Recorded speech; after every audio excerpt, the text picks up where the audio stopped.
YouTube, welcome to the deserts of Numidia, where we're gonna watch the Masazili and an odd ally in the Boii. Not sure they spend a lot of time in the desert, but what do I know? And they're gonna be taking on the legions of Rome in an epic Rome 2 2v2 battle that was submitted to me. I think y'all are really gonna like this. It's gonna be an awesome battle. Let's cover the armies while they're closing the distance between each other. For the Masazili, they've got 4 units of Desert Vigiles. These are just cheap spears, Romanized. So a lot of the Masazili units and the Numidian units copycatting some of the Romans. You can see that here with the desert cohorts, where you get the occasional desert garb here on the cohort. And then the interesting piece here is that the Masazili bring 4 tribal slingers. Now, Rome's option for skirmishers are expensive, unless they just bring velites, which aren't going to do any good against slingers.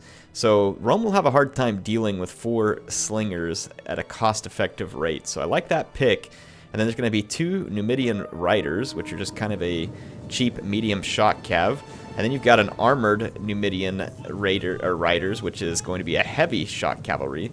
And then in the back, we've got 3 armored Numidian cavalry. These are going to be Jav Cav with a bit of armor. Very interesting unit indeed, kind of a hybrid.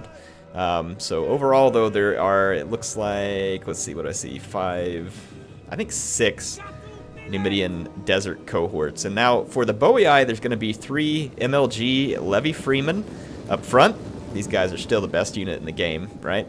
Spaghetti line didn't help them, or the taking away of spaghetti lines didn't help them. There's going to be a mix of sword followers and oathsworn here for the Boii, so a traditional heavy sword line for the Boii. So 3 oathsworn, 4 sword followers, and again a lot of Celtic slingers, 4 of them, and then 4 heavy horse.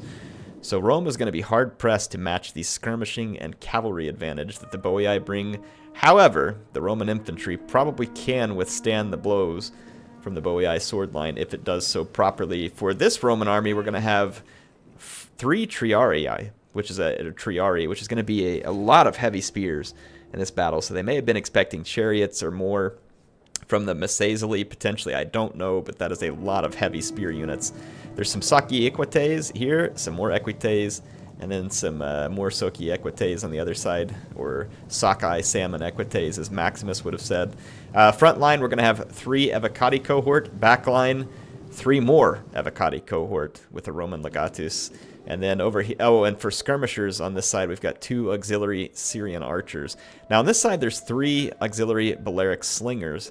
So quite a bit of skirmish power, but again, expensive, and only 3 of them, and they're up against 4 tribal slingers. So numbers likely to win out in the skirmish front for the Boii Masazili alliance. However, the heavy infantry for the Romans is just brutal.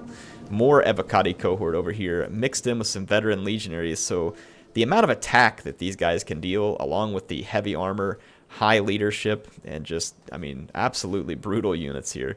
And then the Roman cavalry, we've got some Soki Equites Extraordinari, which is a shock cavalry, mixed in with some Soki Equites and Equites. So Romans have quite a few cavalry units here, but they're going to be disadvantaged against this Numidian Jav Cav, and in general, the heavy horse of the Boii. So I am going to go ahead and fast forward just a bit while some of these engagements get started.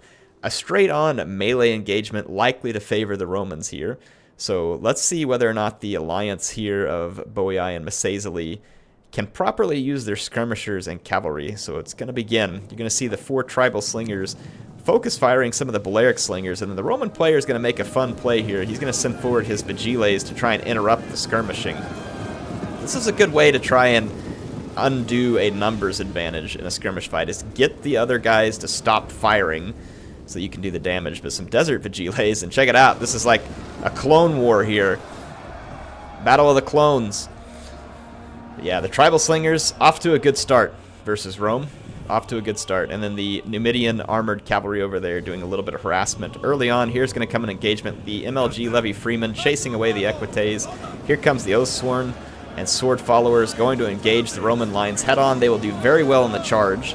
And then as the engagement unfolds in melee, the Romans will start to gain the edge back. But look at this, 2 Oathsworn moving around the flank, but the Roman being very Roman, keeping units in reserve. A very nice play. Very nice play indeed. The heavy horse kind of biding their time, waiting with their levy freemen, and then the slingers holding in the background. So the heavy infantry engagement has begun.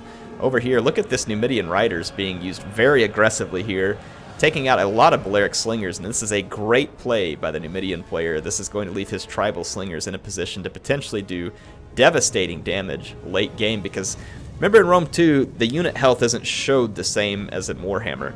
But the unit health works very similarly in the sense that each unit has a certain amount of hit points that sum totals, and as they're being hit by slingers, slingers cause armor-piercing damage. They don't do a ton of kills early on, but they're chipping away at the health of that unit, and then when you get into late game, when the health of that unit is low, they start getting a lot of kills. And again, that extra little bit of armor-piercing that you get from slingers is a big deal late in a game of Rome 2. So for instance here, where these veteran legionaries are taking shots from the slingers early on, this will soften them up for later in the game, potentially going to be a good play. So the Oathsworn General for the Boii doing great against Triari. The heavy horse over here holding an attack order here, not double-clicked, so a little bit slow for reinforcements, and you can see that some Sucky Equites here, despite the cavalry advantage, able to get in and do some damage to the Celtic slingers, which is not good for the Boii because the infantry fight is quickly souring against them here in the center. The Evocati cohort doing a nice outflanking maneuver, and these guys, after the charge, are now really laying into the Boii troops and working to good effect. One Syrian archer still alive here, and a part of one over here as well, so skirmishers not dead for the Romans on that flank. However, this other army, skirmishers in a little bit rougher shape, and they're being fired upon en masse. And now the Roman is going to start the infantry engagement. They've done so out here with some spear gladiatresses, engaging a desert cohort. Not sure that's a good engagement for the gladiatresses. Think that they should have left that for the heavy infantry. They're a more specialty unit that shouldn't have been thrown into that fight. This Evocati cohort gets itself exposed, took javelins in the back, and was defeated by a combination of armored Numidian cavalry and the desert cohorts. So nice combination. Now obviously these veteran legionaries and Evocati definitely going to outclass these desert legionaries and desert cohorts. So the Massaezali are going to have to make up for it. But look at this, the spear gladiatresses coming right on through to the tribal slingers. Not good for the Massaezali. They don't want to lose those slingers. They're going to need those. And over here some Equites engaging the armored Numidian cavalry. Here comes the heavy shock cavalry now, going to charge into these spear gladiatresses, and they will take a beating from the heavy cav charge, no doubt. Here's the Roman player bringing in the cav, and then the heavy horse now engaging behind the Roman lines, doing their best. The general's bodyguard taking a lot of damage here, but you can see the Roman infantry getting the job done against the Boii over here, getting the job done. And the cavalry's not dead yet for the Romans either. But the Celtic slingers, left to their own here, causing a lot of damage. The bodyguard chasing a unit of them. It's going to be intercepted by heavy horse.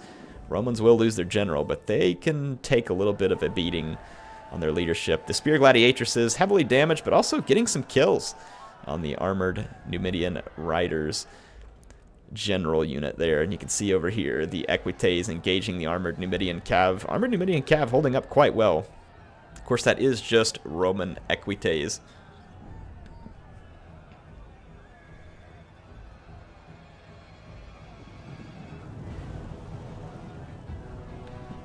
Sorry, still getting over this cough. I had to mute for a second, get myself some water. Let's keep going, because we got a lot of battle left, and it is very interesting. Right now, the Romans definitely winning the infantry fights, no doubt about it, but you can see the skirmish advantage now. The general and bodyguard taking heavy damage from some intense slinger fire here, and really needs to be pulled back. The Balearic slingers are still alive, but they're just not causing the damage where they need to. Look at this, though. The armored Numidian riders getting caught up and killed by Sucky Equite. Very nice play, and you can see, though, back here, the armored Numidian cav getting some javelins in, and there's some more jav cav over here that survived, as well as these Equites being taken down, so there will be cavalry left over, and the general and bodyguard buys the farm, and then same thing for the other Roman army, so no general left for the Romans, though there is still some cavalry on the field. Alright, you may have noticed that we just made a bit of a cut there, and it's actually a couple of days later. The game crashed, and I didn't have time to re-record it that night, so I had to wait a little bit. So yeah, battle's starting to wrap up. You can see over here that Rome's going to wind up with the infantry win, but they're not going to be able to catch the slingers and the cavalry of the Boii. And on this side, we still have an infantry fight grinding out between Rome and the Massaesili, or Numidia. Probably just call them Numidia for the sake of ease here. But yeah, you can see Rome will probably grind their way out of this one. They've got a lot of Evocati cohort. I don't see Desert Legionaries or Desert cohorts winning that fight. There's still a couple of Soci Equites Extraordinari that are fighting back here. And on the charge, they're going to do fantastic. And they've got numbers to their advantage right now, too. But there are some more heavy horse over here that should be able to put an end to them. So what we're going to end up with is a lot of heavy Roman infantry that's going to find its way into the late game. Look at these Numidian riders just doing a spectacular job harassing the infantry. They've been alive for a very long time. These Desert Vigiles just went into a square, trying to hold out for as long as they can. These Spear Gladiatresses still trying to get in here and fight. They're being hit by some armored Numidian cavalry, and they're routed. The Soci Equites Extraordinari taking some fire here, under harassment from the armored riders. Over here again, you can see that, as I predicted, the Roman infantry not able to catch the slingers, thus they have to ignore them. But ignoring them comes at a cost. I don't know how much you can ignore being pelted in the spleen with slinger fire. Probably wouldn't feel very good. The Roman is going to use Testudo, which is not going to help him much because his back is facing the slingers. There's a lot of heavy horse left. 44 here and 49 here. It's going to be a big deal. So the Romans are going to have to try and outlast all of these skirmishers and cavalry in late game, and that can be a difficult task to accomplish. Slingers in late game deal tremendous damage because of their armor-piercing values. Here you can see the Soci Equites are going to charge down the tribal slingers despite the fact that they're being pursued, which means that they're basically going to sacrifice themselves to try and deal with the tribal slingers. And that may not be a bad choice in the end. They're not going to be able to defeat all the heavy horse, so taking down some of the skirmishers may be their only bet. And the Soci Equites are not particularly faster than any of the other horses around here too, so I don't know that there would have been a way for them to get to all the Celtic slingers. But they did manage to shatter the one tribal slinger, so their sacrifice wasn't entirely in vain. Yeah. That Roman infantry, though. That Roman infantry. It is still very, very effective. Very effective. So here you can see them fighting their way out, trouncing desert cohorts. Look at that, 100 kills in that Evocati. It's still very much alive. This one over here, 170 kills. But it's now in a bad position. It's being pincered, hit by one side, heavy horse, and other side by armored cavalry. Not good. It's singled out. And then this one got pincered by desert cohort and started to lose its leadership as the Roman general is dead. But here's some auxiliary Syrian archers going to come in here and try and do a little bit of damage. They are on heavy shot as their range is only at 110, so they'll be dishing some pretty significant damage. If we look at what's left, there's a Triari unit, and then the rest of these should be Evocati cohort. But you can see leadership not great for the Romans here, and these slingers a constant nuisance. The one infantry unit chasing off several units of slingers, though, could in the end be a good thing here, as these slingers are not in position currently to do damage to all the remainder of this infantry. But as you can imagine, the Massaesili and the Boii are not going to fully engage everything here. They're going to try and use their remaining ranged advantage to the best of their ability. Ooh, these...